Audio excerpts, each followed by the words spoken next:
Hey lovely people, and welcome back to the YouTube channel, where today we've got a tutorial on both short and long fur, because I realised I didn't have many long fur videos on my YouTube, and this is a perfect portrait to demonstrate both lengths and the differences between them. So now going over the tools we're going to be using for this portrait, I've got my 9 value scale that I have got a tutorial up on my Patreon of how I make these, but it's basically just a scale to show you which tones you can get with your pencils. And we've got some makeup brushes, which are a bit of a new addition for this portrait for graphite. I took a leap and ordered some of these because I saw some different artists using them, and they're really nice for getting some smooth tones in. Also got a rubber and a Faber Castell Mechanical Pencil with some different leads there. If you've been following me for a while, you'll know that the mechanical pencil is my favourite tool out of all of them, and it was all I used for a very long time. I've also got these different pencil grades from the Faber Castell range. These are my favourite pencils to use. And we've also got some Faber Castell Perfection rubber pencils and some jelly roll pens. I used the number 10. So kicking things off, I'm looking at my reference photo and using my 10 value scale to kind of work out what tones are going to be going where. So the main difference between short and long fur is going to be the length of your triangle technique. Now if you're wondering what on earth is she talking about by triangle technique, I'm going to link a video in the description of me going over that in detail, but it's basically just drawing in where the fur is parting rather than trying to focus on the actual hair strands. We're focusing on the shadows and the negative space that the partings in the fur are creating. And that basically ends up being a triangle shape. So if we're doing short fur, the triangles that are going to be between those fur strands that are parting are going to be short and quite stiff. But if we are drawing long fur, the triangle techniques are going to be long and wavy. So all I'm doing is varying the length and the shape of the triangle shapes that I'm making. Once you finish watching this video, do go watch the video where I go over it in detail, really close up, with the triangle technique. And that will clear any confusion up if you've got some. So as I said, I'm working in the negative space and I'm filling in all the shadows I can see first of all. And I'm not focusing on the strands of fur. As I said, I'm focusing on the clumps and also the negative space between the strands.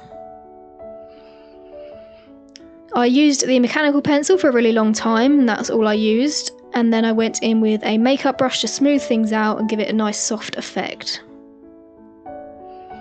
These makeup brushes were quite a nice addition to the tool set, so I'll leave them in the description. As you can see there, I used the 9 value scale again just to compare some tones. If I ever get confused between a shadow and a mid-tone, I'll get my 9 value scale, hold it up to the reference photo and then put it next to the drawing to see which tone is going to be going where. It can be quite difficult to evaluate tones if they're next to different colours. Sorry, different tones. So for example, if a mid-tone is next to a highlight, it's going to look darker than it would if it was next to a shadow. So the 9 value scale just helps to clear things up and help us to see the tones clearer, because tones are probably the most important thing in any portrait. More important than the details, more important than anything really. So on the screen I've put a picture of a ribbon. Now I've put this here to illustrate the way that I think about each clump of hair. So there's always going to be a light source hitting each clump of hair, and if the dog has shiny fur, it's going to reflect light much like how a ribbon does. So there's going to be one point on the strand or the clump that's reflecting light, and then the bits around it are going to be in shadow. And that gives us a really nice satin-like finish, satin effect, and makes the fur look so shiny on the longer strands. I use this for human hair as well. I like to just picture it whilst I do it, so that I keep that nice smooth contrasted effect in mind whilst I'm drawing. Now we're on to the shorter fur, and you can see that the triangles on this portion of the fur are going to be much shorter, but we are still thinking about the fur direction. So the fur is kind of circulating around the head in a nice smooth curve. So I'm thinking about all these things when I'm doing the fur, so the length of the fur, the direction of the fur, and also obviously the tone of the fur. And in order to get different tones, all I do is press harder or lighter on my mechanical pencil. A lot of people like to use different pencil grades for this, and you can do whatever you think is best really, but I like to achieve different tones by pressing harder or lighter on the pencil. And this works really well with a mechanical pencil because the point is so sharp, and it can be quite hard as well if you're using a HB lead, for example, and that's really going to indent the paper. This will also depend on what paper you're using. I find it can be quite hard to work on Bristol boards, for example, because they are quite smooth and they don't take much indentation on the paper, and it can be harder to get deeper tones. The paper I'm using here is I think it's the hahnemule Bristol board. So yeah, it is a Bristol board, but I find that this paper takes more depth in it than the Strathmore Bristol board. So it's easier to get darker tones just by using pressure of the pencil. I do use higher pencil grades when it comes to the really shadowed areas that have no light at all, and I know that I need that really deep effect. I'll use like a 4B or a 5B or even a 6 or an 8B in really dark areas. But I tend to use them last because I like to indent the paper first with the sharper, harder leads like the mechanical pencil, and then once you've got that pattern in the paper, it's kind of indented, you can go over with some darker grades of pencil and you've still got that detail underneath. So you haven't just got a big blob of black pencil. So now we're coming on to the eye area. These eyes were so expressive and lovely to draw. I'm not sure what breed he is, but he was a massive dog, and his story really touched me. He isn't with us anymore, unfortunately, so I really wanted to get the expression in his eyes spot on so that they would be remembered forever in this portrait. They were very droopy eyes, actually. So when it comes to drawing eyes, I like to do the shadows first, just so I can get an idea of the shape of the eye, and also get that nice glassy effect that I was after. As a general rule, when I'm drawing eyes, I like to do the top of the eye much darker than the bottom, and sometimes I'll even do it a bit more contrasted than I see it in the photo, just to make it look a bit more impactful and interesting. So I get that nice deep tone at the top there, and I'll use different blending tools, but my favourite blending tool for eyes is the Silicone blending tool. It's like it's a blender, but you know how like a paper blending stump has paper on the end, and it kind of blends the pigment into the paper. The Silicone tool blends on the surface of the paper and gives you that really nice smooth glassy effect. So that's definitely my favourite tool for blending within the eyes. I'll leave all of these tools in the description below if you'd like to check them out. So I go between blending the dark areas and then using my rubber pencils to take little details out at the bottom of the eye there, and it all just works together to create a nice deep effect. I try my best to leave the highlights out completely and just go around them in a really sharp way, but sometimes you will just go over those areas and you need an extra tool, like the jelly roll pen I like to use for highlights in the eyes, but I keep it till the very last so that you don't overdo it with the extra tools. I like to use the pencils on their own as far as I can and only bring in the extra tools if I really need them. So as you can see, I use the jelly roll to get that little teardrop effect, and then I'll always go over with a pencil and kind of thin out the line so that it doesn't look like just a big old gel pen line.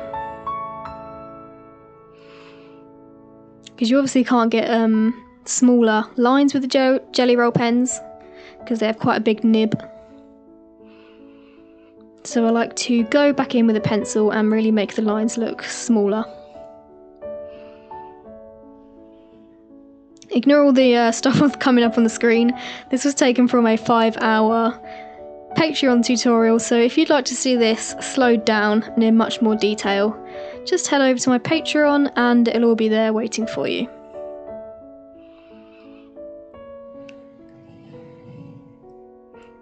So here's some ultra close-up shots of me doing some tapered effect lines. So a tapered stroke just means that you're putting more pressure in the middle of the line than at the ends of the line. So you're using a very light pressure, and then in the middle of the stroke it's hard pressure, and then at the end of the stroke you're kind of feathering your pencil off the paper to create a nice smooth line.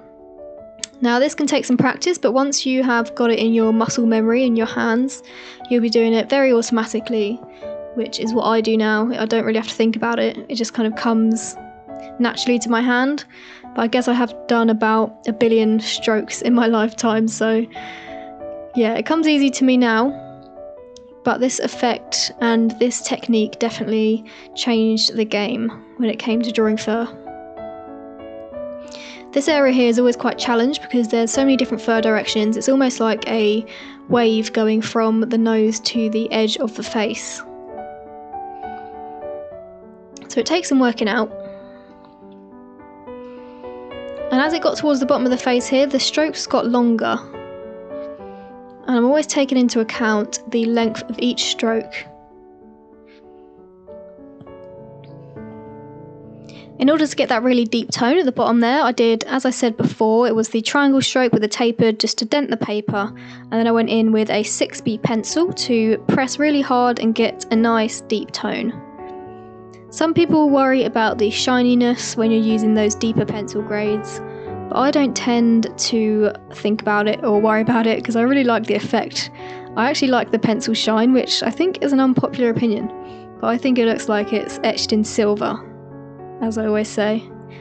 I really like that about graphite. It's something that's special to the medium, and I don't think we should try and get rid of it. Because, yeah, it's just graphite. That's just how it is. It's shiny and it's silvery, and I quite like it. So the snout is always a challenge. There's lots of different fur directions going on, especially on a big old snout like this one. So I always have to remember that the fur is coming out of the snout. It's not laying flat on the snout, it's coming out from the surface of the skin. So you're going to see the tops of those strands of fur. If we try and draw it in too flat, it's going to really ruin the effect of the foreshortening of the nose, because the fur is actually going back in space. It's not just laying flat on a flat surface. So I'm just very slowly building up the layers here. So this part of the body was very confusing in the reference photo, so it'd be quite easy to look at this area and just think, how on earth am I going to start? So I like to take it very simply by just picking out where the shadows are first. I'm not thinking about anything else, just the shadows. And once I've got those partings of the fur in, where the shadows are the darkest, I can then start thinking about the midtones and the highlights. On this body fur area, the fur was very long, so I'm thinking of each clump as the ribbon, as we discussed earlier, and leaving out the centre parts of each clump of fur, so that that can be nice and shiny and white. I try not to muddy things up too much by just doing lines everywhere, so that we can save our tonal best for last, which means saving our highlighted areas for the last minute, so that we don't ruin our nice contrast and get rid of too much white of the paper. I know this is really sped up, but if you wanted to see this slowed down, as I said, there is a Patreon version which is around 5 hours long, and this is a lot of real time on the Patreon version. So rather than thinking of it in strands, I'm just thinking of it in clumps and drawing the shadows in between each clump. And between various layers, I'm going in with the blending tool. So I was using a mixture of the silicone tool and the makeup brushes for these to get a nice smooth result. For some of those top flyaway hairs, I went in with a jelly roll pen and then thinned out the lines using that mechanical pencil over the top to make them look really thin. And then I blended over the top of the jelly roll lines as well, just to make them knock back a tone and so that they're not so in your face. For those little flyaway hairs in the corners, I just kept my hand very light and flowy, always thinking about the energy of the fur and how it feels. So that was it for today, guys. As I said, if you want the 5-hour version of this video, head over to my Patreon where it's all very slowed down.